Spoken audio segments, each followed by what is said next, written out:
हरियाणा की हर अपडेट के लिए बेल आइकन दबाएं और सब्सक्राइब करें STV हरियाणा न्यूज। नमस्कार, आप देख रहे हैं फटाफट हरियाणा और मैं हूं आपके साथ शुभेंदु सिंह। प्रदेश सरकार ने विश्वविद्यालयों, कॉलेजों और टेक्निकल शिक्षण संस्थानों में पढ़ने वाले अंतिम वर्ष के छात्रों की परीक्षा कराने के आदेश जारी कर दिए हैं। हरियाणा में कोरोना लगातार पैर पसार रहा है। पिछले 24 घंटे में प्रदेश में कोरोना के 366 नए मामले सामने आए, जिसमें गुरुग्राम में 185 नए मरीजों की पहचान हुई। इसके अलावा फरीदाबाद में 57 नए मामले सामने आए। हरियाणा में कोरोना का कहर थमने का नाम नहीं ले रहा है। इस संक्रमण से मरने वालों की संख्या में भी अब इजाफा हो रहा है। शुक्रवार को प्रदेश में कोरोना से 6 लोगों की मौत हो गई। भवानीखेड़ा क्षेत्र के आसपास के गांवों में कोरोना के नए मामले सामने आए। भवानीखेड़ा के सामान्य अस्पताल और कुछ पॉजिटिव केसों को भिवानी के कोविड वार्ड में आइसोलेट किया गया। उधर भवानीखेड़ा क्षेत्र के कुंगाड़ गांव में बीएसएफ का एक जवान कोरोना संक्रमित मिला। बताया जाता है कि जवान 8 जून को कल्याणी बॉर्डर बंगाल में से भिवानी आया था, लेकिन 9 जून की उसकी तबीयत खराब हो गई, जिसके बाद उसने 10 जून को कोरोना के सैंपल दिए, जिसमें रिपोर्ट पॉजिटिव आई।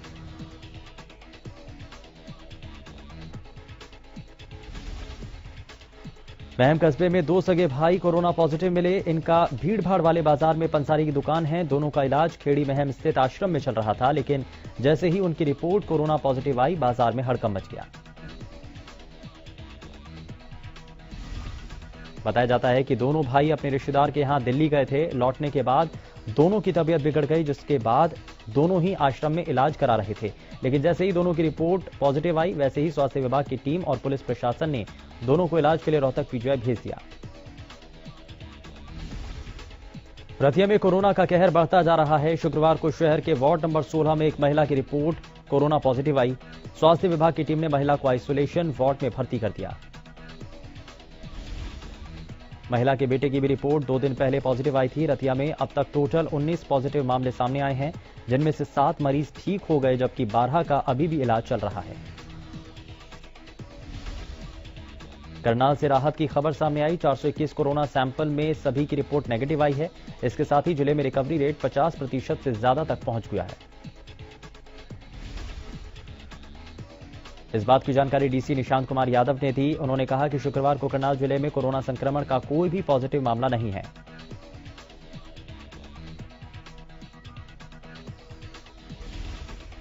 अनलॉक फेज 1 में बाजार और दुकान खोलने के बाद शहरों में भीड़ बढ़ने लगी है। बहादुरगढ़ में भी जमकर भीड़ भाड़ देखने को मिल रही है। जिला उपायुक्त ने शहर के 11 सड़कों पर चौपहिया और भारी वाहनों के आवागमन पर रोक लगा दी। झज्जर की 3 सड़कों पर भी वाहनों के आवागमन पर रोक लगाई गई। जिला उपायुक्त ने यह रोक डिजास्टर मैनेजमेंट एक्ट 2005 के तहत लगाई है।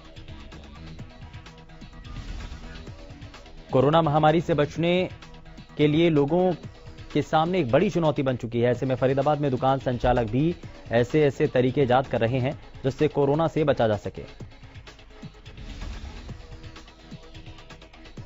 एनआईटी विधानसभा के वार्ड नंबर 7 स्थित सारण रोड पर कन्फेक्शनरी और डेयरी आइटम की दुकान चलाने वाले संचालक ने एक कारगर तरीका खोजा, जिससे वो ग्राहकों के संपर्क में आए बिना बिक्री कर सके। इसके लिए पहले उन्होंने शीशे की दीवार से अपनी दुकान को बंद कराया और फिर शीशे में होल करवाकर उन्होंने दुकान के अंदर से लेकर बाहर तक एक मोटा पाइप लगा दिया, जिससे वो सामान डाल देते हैं और वो ग्राहक तक पहुंच जाता है।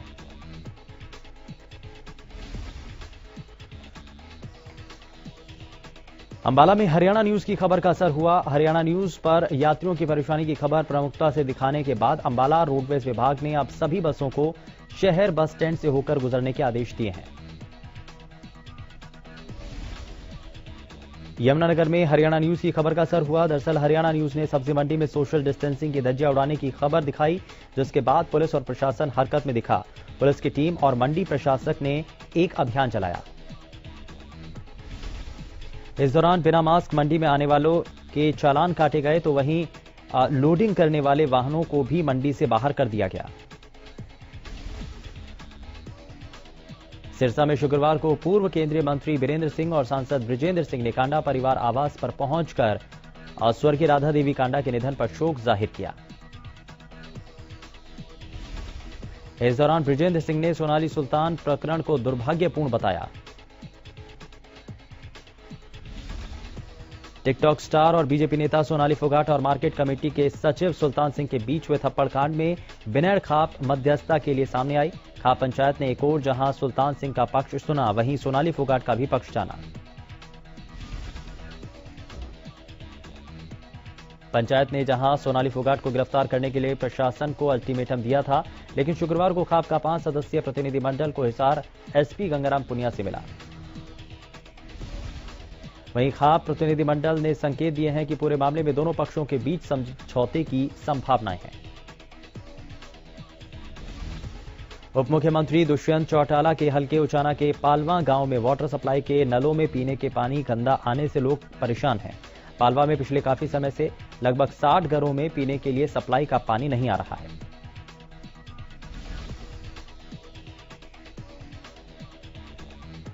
इसके अलावा पानी में बदबू भी काफी है, जिसकी वजह से गांव की महिलाओं को काफी परेशानियों का सामना करना पड़ रहा है।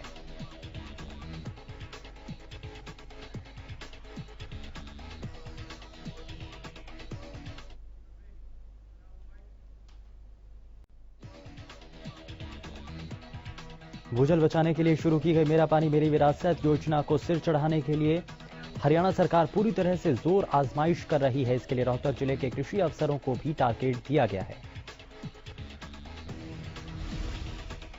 रोहतक जिले के लगभग 2300 किसानों ने धान की फसल न बोने और दूसरी फसल के लिए आवेदन किया है। गौरतलब है कि हरियाणा सरकार धान की फसल न लगाने और दूसरी फसल लगाने पर 7,000 रुपए तक की सब्सिडी भी दे रही है।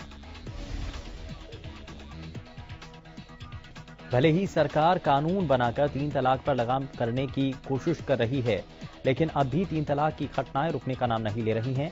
ताजा मामला यमुनानगर से सामने आया। यमुनानगर में एक महिला ने अपने पति पर 3 तलाक देने का आरोप लगाया, साथ ही देवर पर अश्लील हरकत करने और सास, ससुर और ननद पर मारपीट करने की शिकायत पुलिस को दी है।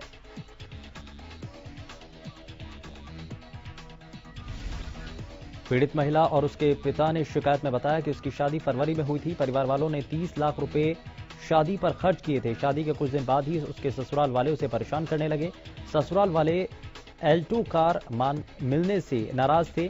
पीड़ित ने पिता से ये बात बताई, जिसके बाद पीड़ित के पिता ने 2 लाख रुपए और दिए। इसके बाद कुछ दिन तो सब कुछ ठीक रहा, लेकिन बाद में फिर से ससुराल वालों ने परेशान शुरू कर दिया।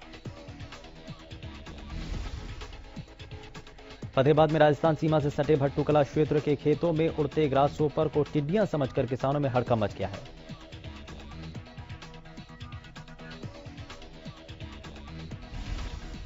मौके पर पहुंची टीम ने जांच की तो पता चला कि खेतों में उड़ रहे कीट टिड्डियां न होकर ग्रासहोपर थे। इसके बाद कृषि विभाग की टीम ने मौके पर मौजूद किसानों को समझाया और किसी तरह की चिंता न करने की बात कही। मामले की जानकारी देते हुए फतेहाबाद के कृषि उप निदेशक राजेश सेहाग ने बताया कि भट्टूकला क्षेत्र के कई गांवों से किसानों की ओर से सूचना मिली थी कि उनके यहां खेतों में टिड्डियां उड़ती दिखाई दी। फुरहाना पुलिस की टीम ने डीएसपी विवेक चौधरी के नेतृत्व में जमालगढ़ गांव में सैकड़ों जवानों के साथ छापेमारी की, जिसमें गांव से अलग अलग ठिकानों से भारी मात्रा में गाय की खालें और वाहन की बरामदगी की गई है। नाकेबंदी कर घर घर सर्च अभियान चलाया गया। तलाशी के दौरान ही पुलिस को भारी मात्रा में गाय की खालें बरामद हुई हैं।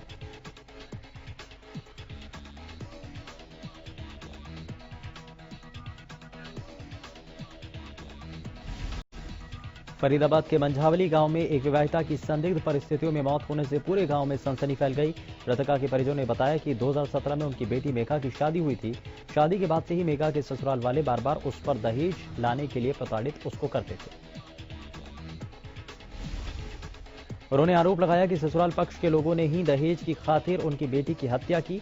मृतका के परिजनों ने बताया कि अस्पताल में उन्होंने मेघा के सिर पर चोट और गले पर निशान भी देखे थे।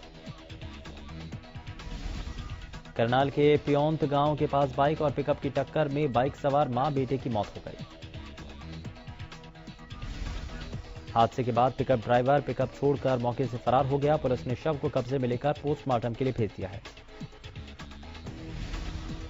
गोहाना बिजली निगम के कथूरा सब डिवीजन के सस्पेंड एएलएम को बहाल करवाने की मांग को लेकर गोहाना महम रोड पर स्थित पावर हाउस में एक्सीएन ऑफिस के बाहर बिजली कर्मचारियों का धरना प्रदर्शन दूसरे दिन भी जारी रहा।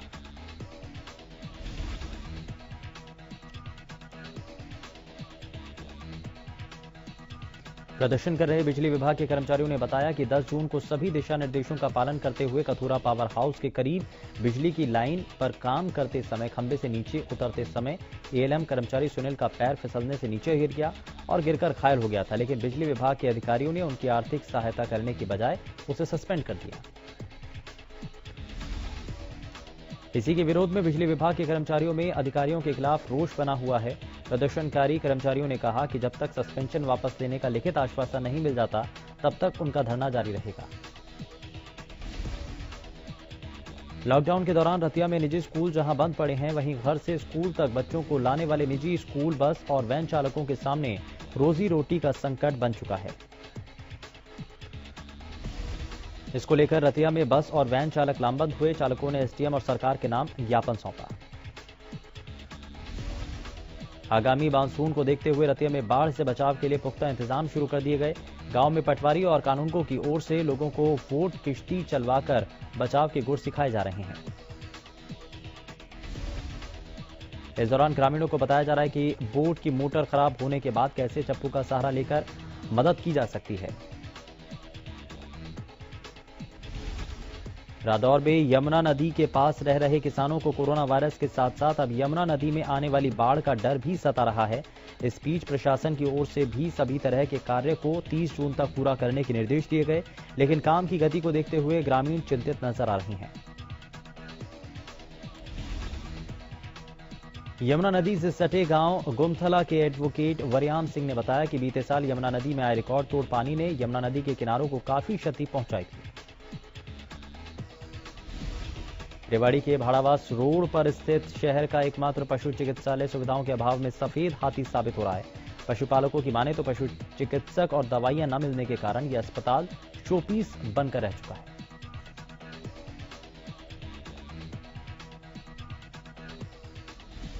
फिलहाल के लिए बस उतना ही। नमस्कार।